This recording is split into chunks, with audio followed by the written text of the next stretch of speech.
Ngantuk terus padahal udah tidur. Bisa jadi itu adalah sleep apnea, bukan malas. Halo teman-teman, kembali bersama Dr. Erta dari Klinik Kera. Ada keluhan yang sering bikin orang disalahpahami. Ngantuk terus, gampang lelah, susah fokus, padahal merasa tidurnya itu udah cukup. Banyak yang langsung dicap pemalas, padahal bisa jadi ada masalah tidur yang nyata. Salah satunya adalah sleep apnea. Follow dulu akun ini biar kamu gak ketinggalan informasi kesehatan yang sering kejadian tapi jarang disadari. Dan tonton sampai selesai supaya kamu tahu kenapa masalah tidur itu bisa nyambung sampai ke tekanan darah dan jantung. Obstruktif sleep apnea adalah kondisi saat jalan nafas yang di bagian atas itu menyempit atau koles berulang saat tidur. Sehingga nafasnya itu berhenti atau menurun beberapa detik berkali-kali. Tubuh lalu panik kecil-kecilan, oksigen turun, otak membangunkan kamu sebentar, nafas balik lagi, lalu kejadian lagi. Kamu merasa tidurnya itu udah 7-8 jam, tapi kualitasnya itu seperti nonton film yang di-pause setiap 2 menit. Capek dan tidak pulih. Tanda yang sering muncul, ngorok keras, nafas tersedak saat tidur, sering terbangun, mulutnya kering, sakit kepala di pagi hari, dan mengantuk di siang hari. Pada sebagian orang, yang kelihatan itu justru moodnya itu jadi gampang naik, gampang marah, gampang cemas. Jadi kalau misalnya ada orang yang tidurnya lama tapi tetap cranky,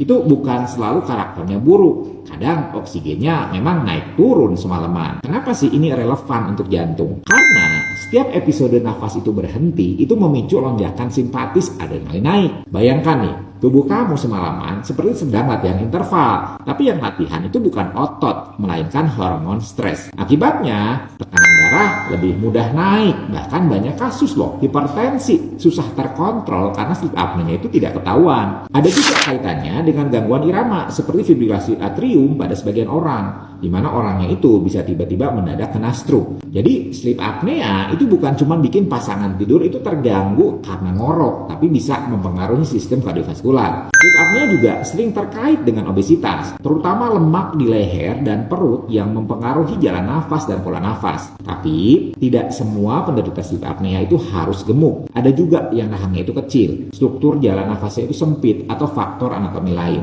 Jadi kalau misalnya kamu kurus tapi ngorok keras dan mengantuk berat, jangan langsung merasa aman. Tubuh itu tidak selalu mengikuti stereotip. Yang sering bikin orang salah arah adalah mengatasi ngantuk dengan kopi, minuman energi, atau ngemil manis. Nah, itu seperti menempelkan stiker aman di dashboard mobil yang lampu olinya itu menyala. Kafein bisa membuat kamu terjaga, tapi kualitas tidur malam itu bakalan makin rusak. Dan siklusnya akhirnya makin parah. Akhirnya kamu hidup dalam mode kejar-kejaran, bukan mode pulih. Nah, dari sisi metabolik, tidur yang terganggu itu juga mempengaruhi hormon lapar kenyang. Ghrelin-nya bisa naik, leptinnya bisa turun, sehingga kamu lebih mudah lapar, lebih sulit kenyang, dan akhirnya lebih mudah cari makanan yang tinggi kalori. Nah, ini adalah salah satu alasan kenapa sleep apnea dan obesitas itu sering jadi lingkaran. Berat badan naik itu memperburuk apnea. Apnea memperburuk kontrol berat badan. Lingkaran ini bisa diputus, tapi harus disadari dulu. Diagnosis sleep apnea biasanya lewat studi tidur, seperti polisonografi atau home sleep test tergantung kasusnya. Yang dinilai antara lain adalah apnea hypopnea index atau AHI, kadar oksigen, dan pola tidur kamu. Banyak orang takut dengar kata tes tidur karena membayangkan harus menginap seperti syuting film. Padahal sekarang itu ada metode yang lebih praktis pada sebagian kasus.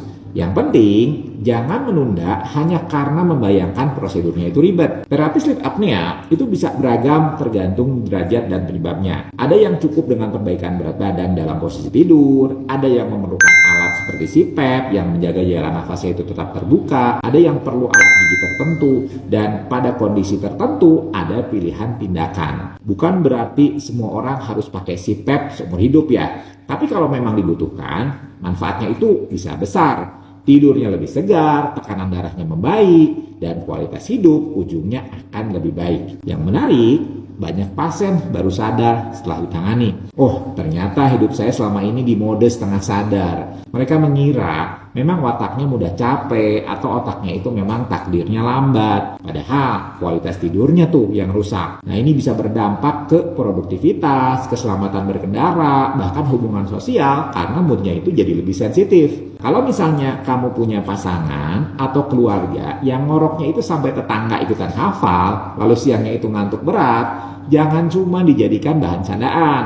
Candaan boleh, tapi evaluasi juga perlu. Karena tidur itu adalah perbaikan mesin harian. Dan mesin yang tidak pernah diperbaiki pelan-pelan akan rusak lebih cepat. Kalau misalnya kamu merasa konten ini penting, share ya ke teman yang sering dibilang malas.